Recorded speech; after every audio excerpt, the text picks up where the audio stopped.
যে দলটা একটা সময় ছিল নড়বড়ে, হজম করত একের পর এক গোল, তারাই এখন দক্ষিণ এশিয়ায় টানা 2 বারের রানী।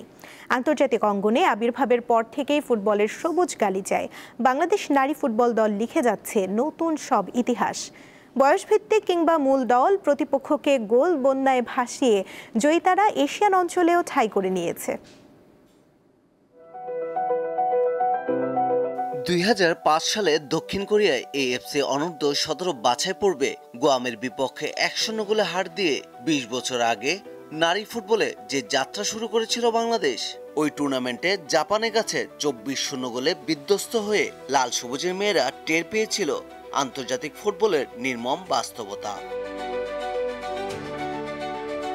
সেই হতাশার মধ্যেই লুকিয়েছিল সাফল্যের বীজ। 2 দশক পর সেই বীজ থেকে ফলছে সাফল্যের ফল।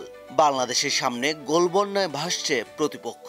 সর্বশেষ সাফ অনূর্ধ্ব-20 চ্যাম্পিয়নশিপের প্রথম ম্যাচে বাংলাদেশ 9-1 গোলে বিধ্বস্ত করেছে শ্রীলঙ্কাকে। আর মিয়ানমারে গত 5 জুন এএফসি নারী এশিয়ান কাপ বাছাই পর্বে বাংলাদেশ 3 ম্যাচে করেছে 16 গোল, খেয়েছে মাত্র একটি।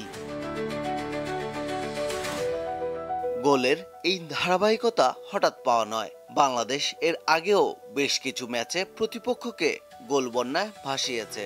আন্তর্জাতিক ফুটবলের যে কোনো স্তরে বাংলাদেশের সর্বোচ্চ ব্যবধানের জয় 17-0 গোলে। 2018 সালে ভুটানের থিম্পুতে সাফ অনূর্ধ্ব-18 নারী চ্যাম্পিয়নশিপে পাকিস্তানের বিপক্ষে। বাংলাদেশের দ্বিতীয় সর্বোচ্চ ব্যবধানে জয় 16-0 গোলে। 2015 সালে নেপালের মাঠে ভুটানকে হারিয়ে এএফসি অনূর্ধ্ব-14 চ্যাম্পিয়নশিপে গ্রুপ চ্যাম্পিয়ন হয়েছিল বাংলাদেশ।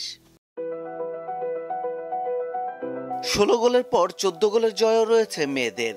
2018 সালে থিম্পুতে বাংলাদেশের মেয়েরা পাকিস্তানকে গুড়িয়ে দেয় 14-0 গোলে।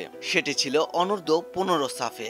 এরপর ঢাকায় 2021 সালের সাফ অনূর্ধ্ব-19 চ্যাম্পিয়নশিপে শ্রীলঙ্কাকে 12-0 গোলে হারায় লাল সবুজেরা। 10-0 গোলের ব্যবধানে জয়ের রেকর্ড আছে 4টি। এমন বড় বড় জয়ে এগিয়ে যাচ্ছে বাংলাদেশের মেয়েরা। অনেক ম্যাচেই তারা প্রতিপক্ষকে গোলে ভাসিয়ে দিচ্ছে। পারভেজ খোকন, দীপ্ত স্পোর্টস।